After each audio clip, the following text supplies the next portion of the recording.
नमस्कार मित्रांनो, आज आपण श्री गुरुचरित्राचा 13वा अध्याय बघणार आहोत. अध्यायाच्या सुरुवातीला नामधारक सिद्ध मुनींना अधिक कथा ऐकण्याची विनंती करतो.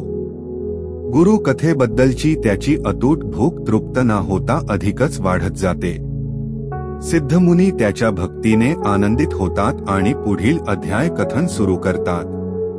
ते सांगतात की प्रयाग येथे माधव सरस्वतींना दीक्षा दिल्यानंतर श्री गुरूंचे तेज सर्वत्र पसरले.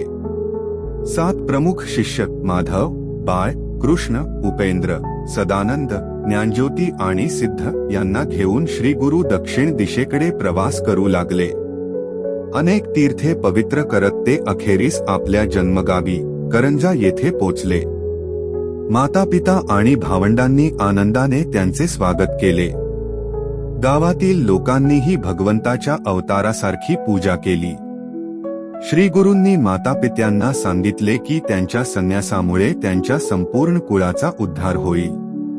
ते काशीमध्ये देह ठेवतील आणि मोक्ष प्राप्त करतील, तसेच त्यांच्या संततीलाही ब्रह्मपद लाभेल असे त्यांनी सांगितले.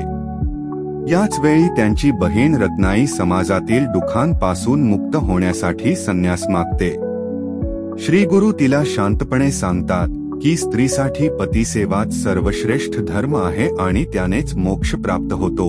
मग ते तिला पूर्वजन्मातील पापांची आठवण करून देतात.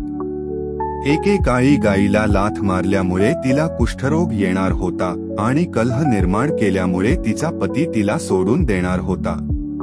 तिच्या उद्धारासाठी त्यांनी तिला भीमाअमृजा संगमावर स्नान करण्यास सांगितले आणि वृद्धापकाळात पुन्हा दर्शन मिळेल असे वरदान दिले. मित्रांनो, पुढचा भाग अत्यंत अद्भुत आहे. गौतमी नदीच्या उगमाची कथा, माधव आरण्य मुनींचा भाग्योदय आणि एक चमत्कारिक उपचार. पुढील भाग पाहण्यासाठी लाईक नक्की करा. भाग 2 लवकरच अपलोड करणार आहोत.